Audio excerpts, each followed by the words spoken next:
امید ہے آپ سب خیریت سے ہوں گے۔ اگر آپ نے ابھی تک ہمارا چینل سبسکرائب نہیں کیا تو اسے ابھی سبسکرائب کر لیں اور بیل آئیکن کو دبانا بالکل بھی مت بھولیں۔ آپ کا بہت شکریہ۔ نمبر 8، ہم تم۔ آدم سلطان اور نیہا قطب الدین بچپن کے حریف اور پڑوسی ہیں۔ آدم کا بڑا بھائی سرمد ایک پیشہ ور باورچی ہے اور ایک ریسٹورنٹ کا مالک ہے، اور سرمد کو نیہا کی بڑی بہن ماہا سے محبت ہے۔ ماہا کو یوگا کرنے کا شوق ہے اور اپنے جسم کو شکل میں رکھنا اور اپنی خوراک کا خیال رکھنا۔ قطب الدین، نیہا اور ماہا کے والد اپنی بیٹیوں سے زیادہ آدم پر توجہ دیتے ہیں، کیونکہ اس نے ہمیشہ بیٹا نہ ہونے پر افسوس کا اظہار کیا ہے۔ آدم، جس کے اپنے والد نے ساری زندگی مالی اور جذباتی دیکھ بھال کے والد کے فرائض کو نظر انداز کیا ہے، کتب کا بھی دل کی گہرائیوں سے احترام اور خیال رکھتا ہے۔ نمبر 7، زندگی گلزار ہے۔ ڈرامے کی کہانی کشف مرتضیٰ اور زارون جنید کی زندگی کے گرد گھومتی ہے۔ کشف کا تعلق ایک نچلے متوسط خاندان کے پس منظر سے ہے، اور وہ اپنی والدہ رافیہ اور اپنی 2 بہنوں سدرا اور شہنیلا کے ساتھ رہتی ہے۔ رافیہ کے شوہر مرتضیٰ نے رافیہ کو بیٹے کی پیدائش نہ ہونے کی وجہ سے چھوڑ دیا تھا۔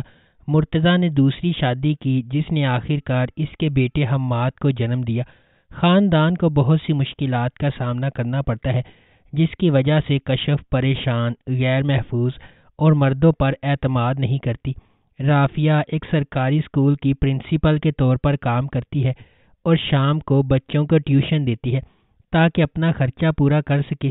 اس کی بیٹیاں بھی بنیادی زندگی گزارنے کے لیے طرح طرح کی قربانیاں دیتی ہیں۔ نمبر 6، بشر مومن۔ رودابہ ایک معصوم لڑکی ہے جس کی منگنی اپنے والد کے دوست اور پڑوسی بلند بختیار سے ہوئی ہے۔ بلند امریکہ میں رہتے ہیں اور ورلڈ بینک میں کام کرتے ہیں۔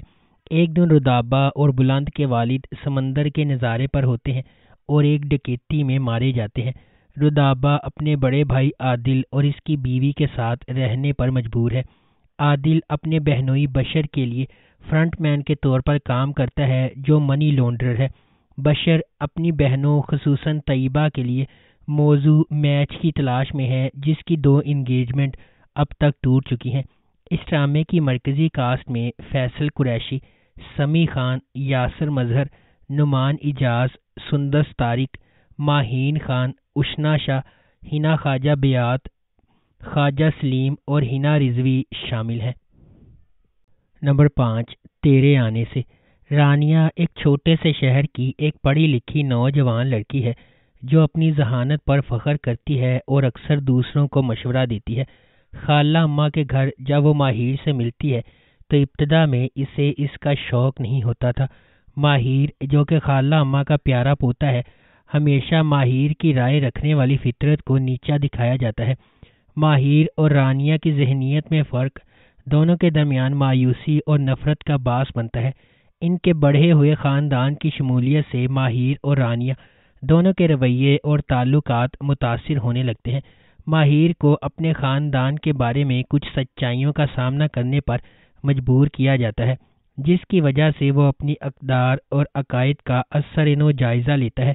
در اثنا رانیہ کو ثقافتی توقعات اور خاندانی حرکیات کے ساتھ آنے والے چیلنجز سے نمرد آزما ہوتے ہوئے اپنے جذبات اور خواہشات کو نیویگیٹ کرنا پڑتا ہے۔ نمبر 4، کیسی تیری خود غرضی۔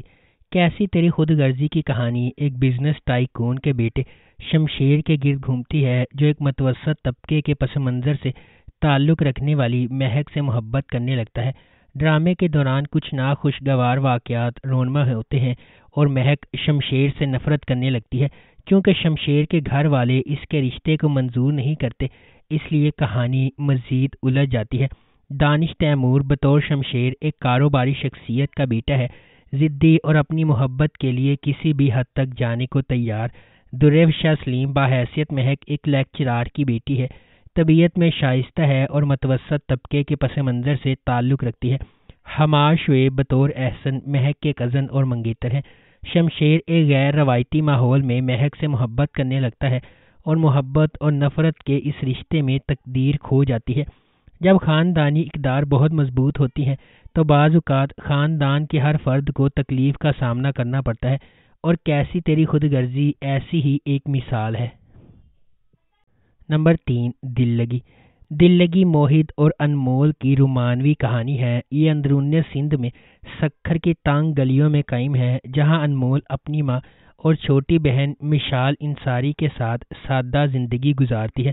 مرنے سے پہلے انمول کے والد نے مقامی ساہوکار کفایت علی کا قرض ادا کر دیا تھا اور اس نے اپنے گھر کو بطور تحفظ استعمال کرتے ہوئے ادا کیا تھا، لیکن انمول کی والدہ کے پاس قرض کی واپسی کا کوئی ثبوت نہیں ہے، اس لیے وہ دھوکہ دہی کا آسان نشانہ بن جاتی ہے۔ کفایت علی انمول کے خاندان کو بے دخل کرنے کے لیے موہد سے رابطہ کرتا ہے، جو ریئل اسٹیٹ میں مہارت رکھتا ہے اور تھوڑی سی غنڈہ گردی سے بھی منسلک ہے۔ موہد اور انمول کے درمیان تصادم اس کہانی کی بنیاد ہے۔ Number 2، fairy tale. Fairy tale ڈرامے کی کہانی امید کے گرد گھومتی ہے۔ ایک نوجوان متوسط طبقے کی لڑکی جو شہزادی کی زندگی گزارنے کے خواب دیکھتی ہے اور وہ ہمیشہ امیر بننے کے لیے فوری اسکیموں کی تلاش میں رہتی ہے۔ اس کی زبردست جستجو میں امید کی گود میں ایک شاندار چیز گرتی ہے جب اسے ایک ایسے شو کا دعوت نامہ موصول ہوتا ہے جو اس کے خوابوں کو پورا کرنے کا وعدہ کرتا ہے، لیکن اسے جلد ہی احساس ہو جاتا ہے کہ حقیقی زندگی میں کوئی پریاں یا جادوئی منتر نہیں ہوتے اور ہر چیز کی قیمت بھاری ہوتی ہے۔ بے خوف امید اپنے خوابوں کو حقیقت بنانے کے لیے ایک سفر پر نکلتی ہے، عجیب و غریب کرداروں کا سامنا کرتی ہے اور زندگی، رشتوں اور خوشی کے بارے میں قیمتی سبق سیکھتی ہے۔ اپنے دوستوں اور خاندان والوں کی مدد سے امید کو پتہ چلتا ہے کہ زندگی میں اصل جادو اندر سے آتا ہے۔ نمبر 1، تیرے بن۔ میرب ایک پرجوش اور خوبصورت نوجوان لڑکی ہے جو اعلیٰ تعلیم حاصل کرنا چاہتی ہے۔ اس کی پوری دنیا اس کے والدین کے گرد گھومتی ہے اور وہ ان پر سب سے زیادہ یقین کرتی ہے۔ اس کی مضبوط اور پر اعتماد شخصیت اسے اپنے آس پاس کی سماجی ناانصافیوں کے خلاف کھڑا کرتی ہے۔ اس کے برعکس مرتسم کا تعلق ایک طاقتور اور با اثر خاندان سے ہے۔ وہ اپنے خاندان کے اخلاق اور روایات کا احترام اور قدر کرتا ہے اور خاندان کو نیچا دکھانے سے انکار کرتا ہے۔ میرب کی زندگی ایک غیر متوقع موڑ لے لیتی ہے جب اسے اپنی اور مرتسم کی زندگی کے بارے میں اپنے خاندان کے فیصلے کے بارے میں پتہ چلتا ہے۔ مرتسم کے خلاف میرب کی نفرت ماضی کے ایک خاندانی راز کے طور پر بڑھتی جا رہی ہے۔ مختلف پس منظر اور ذہنیت سے آتے ہوئے مرتسم کو میرب کے اپنے تئیں متکبرانہ رویے کا احساس ہونے لگتا ہے اور وہ اسے اپنے لیے ایک چیلنج سمجھنے لگتا ہے۔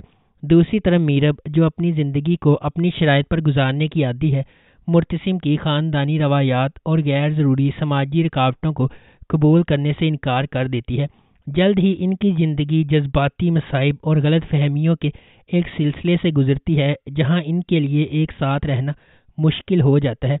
ایک دوسرے سے نفرت کے باوجود کیا میرب اور مرتسم ان کے حقیقی جذبات کو قبول کریں گے یا انا اور عزت نفس کی حرکیات انہیں الگ رہنے پر مجبور کر دیں گی؟